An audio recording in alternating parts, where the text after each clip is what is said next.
जय माता दी मित्रों, हमारे YouTube चैनल में आपका हार्दिक स्वागत है। आज मैं आपको भगवान श्री हरि नारायण की एक साधना बताऊंगा 21 दिनों की। और इस साधना को करने के बाद आपको भगवान श्री हरि के दर्शन प्राप्त होंगे।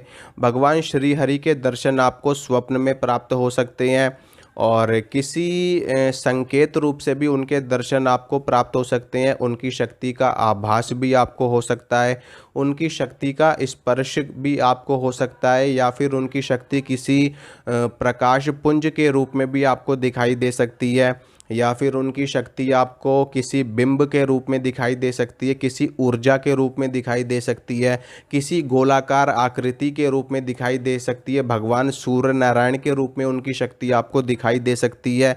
लेकिन आप अगर ये सोचो कि हमें एकदम साक्षात रूप से भगवान के दर्शन हो जाए, तो इसके लिए आपको भारी तपस्या करनी पड़ेगी। इसके लिए कठिन तपस्या करनी पड़ती है, बहुत ही ज़्यादा परिश्रम करना पड़ता है, तब जा कर के भगवान के साक्षात दर्शन प्राप्त होते हैं। लेकिन हाँ, इतना ज़रूर है कि अगर आप कोई साधना सच्चे मन से करते हैं और पूरे भक्ति भाव से करते हैं और मेहनत के साथ में साधना करते हैं, पूरे दिन रात एक करके भगवान की भक्ति में लीन रहते हैं, तो निश्चित रूप से भगवान के दर्शन बड़े ही सरल हो जाते हैं किसी भी भक्त के लिए। तो इसमें भी आपको दर्शन होंगे भगवान के, किसी ना किसी स्वरूप में उनके हो ही जाएंगे दर्शन।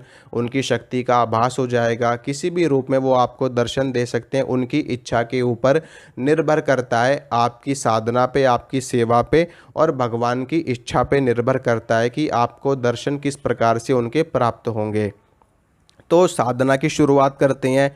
इस साधना को शुक्ल पक्ष में आपको शुरू करना है। ठीक है, शुक्ल पक्ष में आप ये साधना शुक्ल पक्ष के बृहस्पतिवार से शुरू कर सकते हो, या फिर पूर्णिमा तिथि से आप ये साधना शुरू कर सकते हो, या फिर शुक्ल पक्ष की एकादशी से भी आप ये साधना शुरू कर सकते हो। साधना प्रातःकाल की साधना है और इस साधना को आप ब्रह्म मुहूर्त से लेकर के सुबह के 8-9 बजे तक भी आप ये साधना कर सकते हो। 10-11-12 बजे तक भी आप ये साधना कर सकते हो अपनी। ठीक है, लेकिन 12-1 बजे के बाद में आपको ये साधना नहीं करनी है, या फिर आप ये साधना सायंकाल में करेंगे। या तो आप ये साधना 12 बजे से पहले पहले कर लेंगे, 12 या 1 बजे से पहले पहले, या फिर आप शाम के वक्त साधना करेंगे 4 बजे के बाद से लेकर के सूर्यास्त होने तक 7-8 बजे तक भी आप ये साधना कर सकते हैं भगवान की।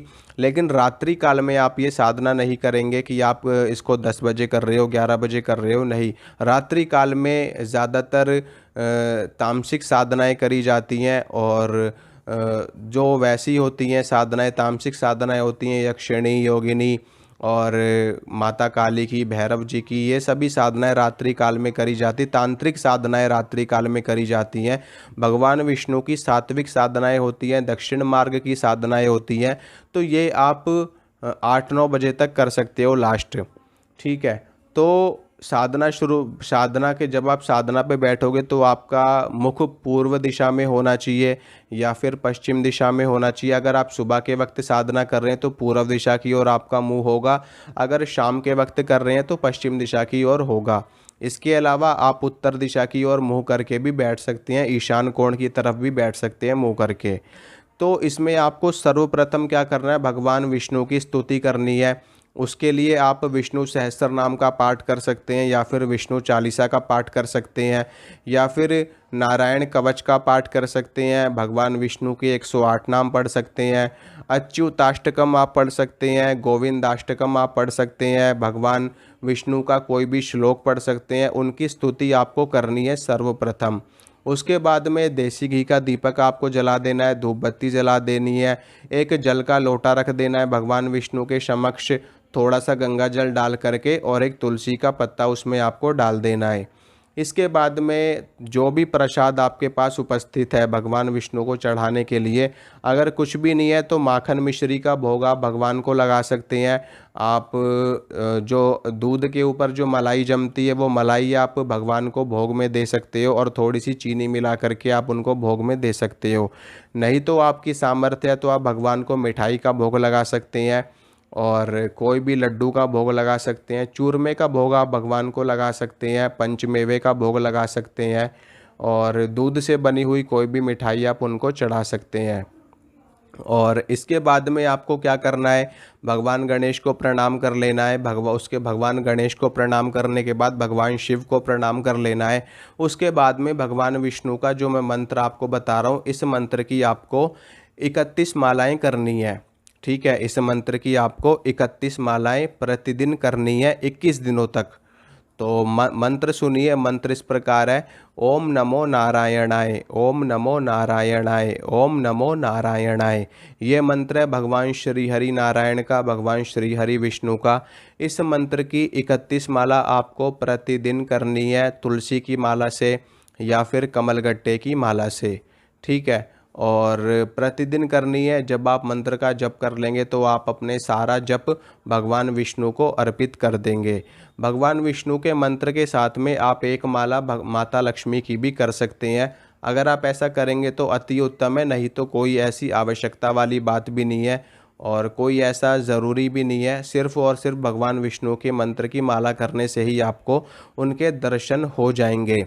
हाँ, लेकिन अगर आप माता लक्ष्मी की साधना करते हैं तब उसमें आपको भगवान विष्णु के मंत्र की एक माला करनी आवश्यक होती है। माता लक्ष्मी तो वैसे भी वहाँ चली जाती हैं जहाँ पर भगवान विष्णु जाते हैं, लेकिन माता लक्ष्मी जहाँ पर होती है वहाँ पर भगवान विष्णु अपने आप नहीं आते जब तक कि उनका आवाहन ना किया जाए। लेकिन माता लक्ष्मी भगवान विष्णु की पत्नी है, उनकी अर्धांगिनी है। तो भगवान विष्णु के साथ में माता लक्ष्मी की भी आराधना करी जाती है क्योंकि ये उनकी शक्ति है। तो माता लक्ष्मी की भी अगर आप एक माला कर लोगे तो बहुत ही अच्छा रहेगा, आपकी साधना डबल हो जाएगी, आपकी साधना में तेज़ी आ जाएगी। तो माता लक्ष्मी का भी एक बहुत ही अच्छा मंत्र है। मंत्र सुनिए, ओम श्रीम श्रिये नमः, ओम श्रीम श्रिये नमः, ओम श्रीम श्रिये नमः। ये माता लक्ष्मी का मंत्र है और एक माला इस मंत्र की कर लेना और 31 माला भगवान विष्णु की करना। आपको ज़रूर भगवान विष्णु के दर्शन प्राप्त होंगे। उनसे प्रार्थना करना, उनकी भक्ति में लीन रहना। बाकी के समय आप मन ही मन में नारायण नारायण का पाठ कर सकते हो, विष्णु विष्णु का पाठ कर सकते हो, हरि हरि का जप कर सकते हो। ठीक है, तो मन ही मन में आप उनको याद करते रहना, उनको प्रणाम करते रहना, उनकी स्तुति करते रहना और नारायण नारायण का उच्चारण करते रहना जब भी आपको समय मिले। और इसके बाद में यही साधना है, इसमें बस आपको 21 दिनों के लिए ब्रह्मचर्य का पालन आपको करना पड़ेगा और 21 दिनों के लिए आपको प्याज लहसुन का भी परहेज करना पड़ेगा। ठीक है, 21 दिनों तक आपको प्याज लहसुन का सेवन नहीं करना है। मांस मदिरा ये सब तो बहुत दूर की बात है। तो बिल्कुल सात्विक साधना है, ब्रह्मचर्य को धारण करके और प्याज लहसुन का त्याग करके आप ये साधना करिए। और हो सके तो बाहर की चीज़ें भी आप अवॉइड करिए इस साधना में, क्योंकि बाहर कोई भी व्यक्ति कैसे खाना बना रहा है, कैसे भोजन पका रहा है, कैसे कौन सी चीज़ पका रहा है आपको नहीं पता। पता नहीं उसने अपने हाथों को धोया है कि नहीं धोया है, पता नहीं उसने क्या खाया है, क्या पिया है, क्या कर्म किया है, क्या कृत्य किया है, आपको क्या पता। तो इसलिए हमेशा साधना के वक्त में, अनुष्ठान के वक्त में, इसीलिए बाहर की चीज़ों को त्याग करना ज़रूरी रहता है और बाहर की चीज़ों का खाना वर्जित रहता है। यहाँ तक कि अपने घर में भी खुद के हाथों का बनाया हुआ भोजन ग्रहण करना होता है साधना के वक्त में। इसीलिए लोग फलाहार लेते हैं, इसीलिए लोग व्रत करते हैं ताकि उनकी तपस्या सफल हो सके, उनकी साधना सफल हो सके। तो इन सारे नियमों के साथ में आप साधना करोगे तो निश्चित रूप से उनकी शक्ति आपको अवश्य प्राप्त होगी और किसी न किसी रूप में उनके दर्शन आपको ज़रूर प्राप्त होंगे। तो वीडियो को लाइक करिए, वीडियो को शेयर करिए और चैनल को सब्सक्राइब करिए। मिलूँगा आपसे अगली वीडियो में। जय माता दी।